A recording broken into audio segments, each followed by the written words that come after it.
टूटे भरम की गांठ सकल घट ठाकुर द्वारा, तिल भर नाहि कहीं जहाँ नहीं सृजन हारा। को ही आवे नजर पूरा विश्वास हमारा, पलटू नेरी सांच की झूठ से है दूर। दिल में आवे है नजर उस मालिक का नूर। क्यों तू फिरे फुलानी जोगिनी, पिय को मरम न जानी।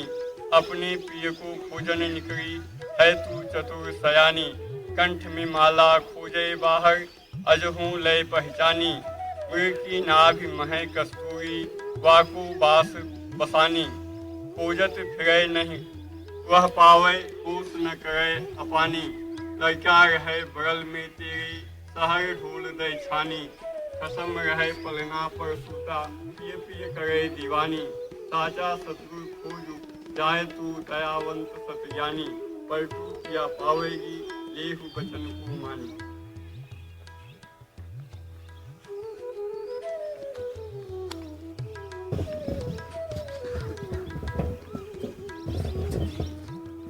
से योग और साइंस पर कुछ बातें बताएंगे।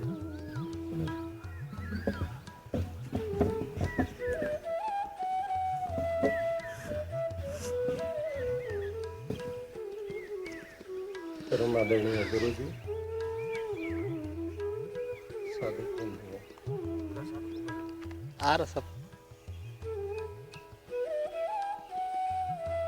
कहा गया है नॉलेज इज पावर। ज्ञान को पावर कहा गया है।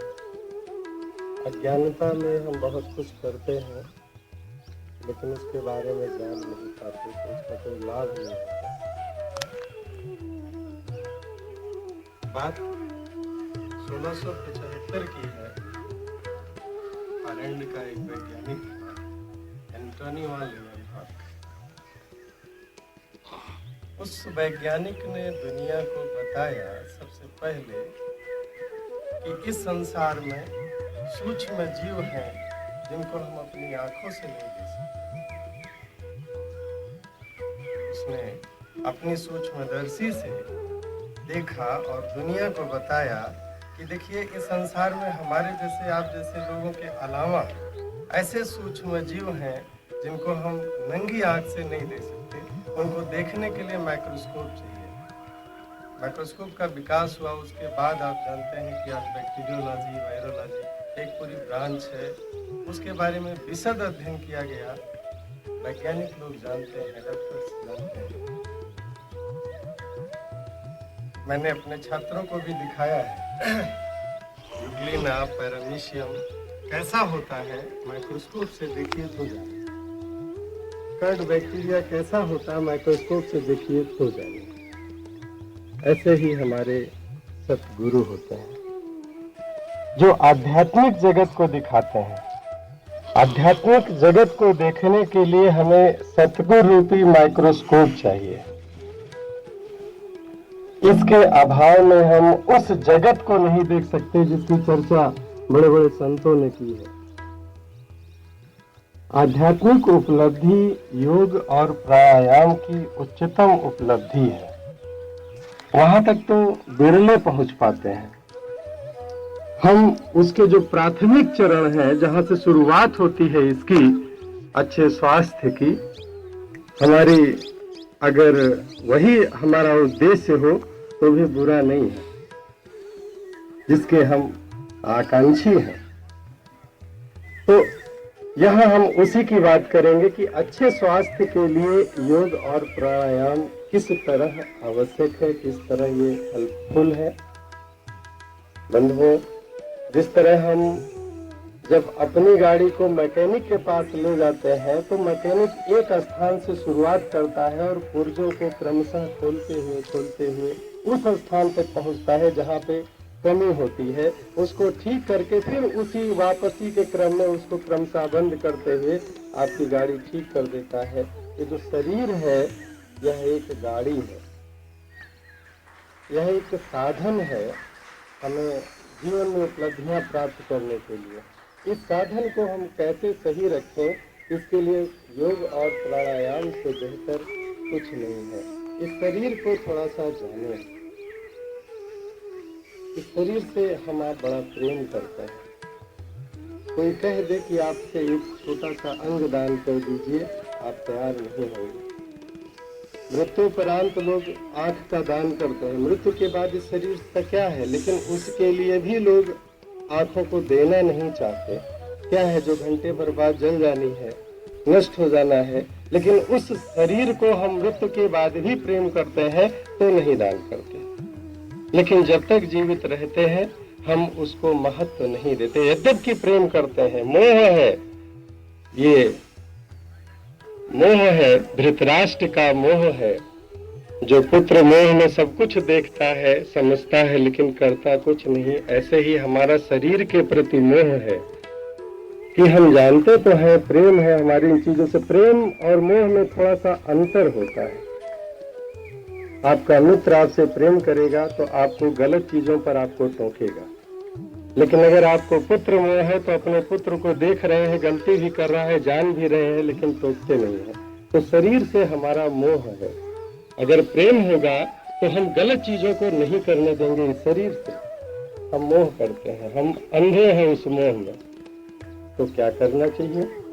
पहली बात तो मैं इस पर ये कहना चाहूँगा बंधुओं, हमारे खान पान का हमारे शरीर पर सीधा असर पड़ता है। पहला नियंत्रण तो हमको अपने खान पान पर। इस बार का जो विषय था लयबद्ध जीवन, लयबद्ध जीवन में पहली चीज आती है खान पान। इसका हमेशा ध्यान होना चाहिए। सामान्य जीवन में हम ऐसे भी जानते हैं कि हम जो चीज ग्रहण कर रहे हैं, आपको मुंह में रखने से पहले एक बार जरूर सोचें कि इससे हमारे शरीर को क्या मिलेगा और क्या हमारे शरीर को इसकी आवश्यकता है। और अगर है तो आप उसको ग्रहण करें, अन्यथा त्याग दें।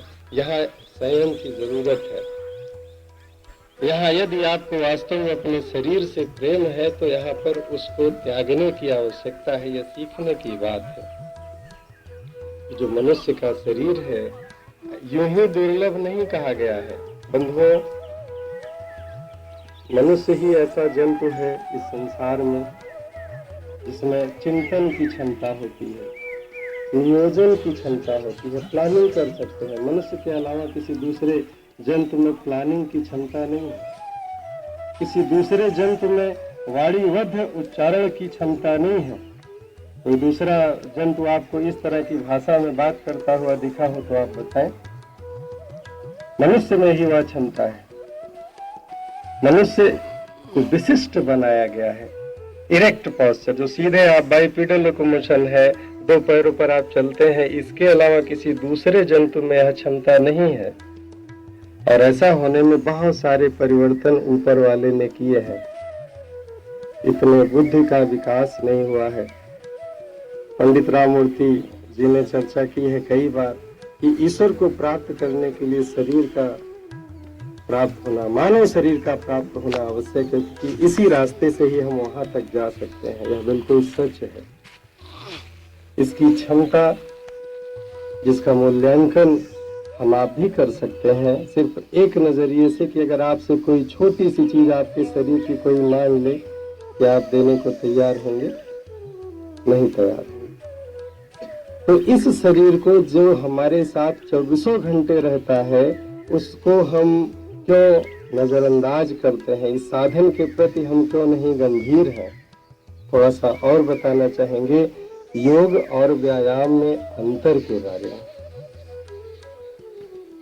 जब व्यक्ति व्यायाम करता है तो उसकी मसल्स, उसकी पेशियां मजबूत होती हैं।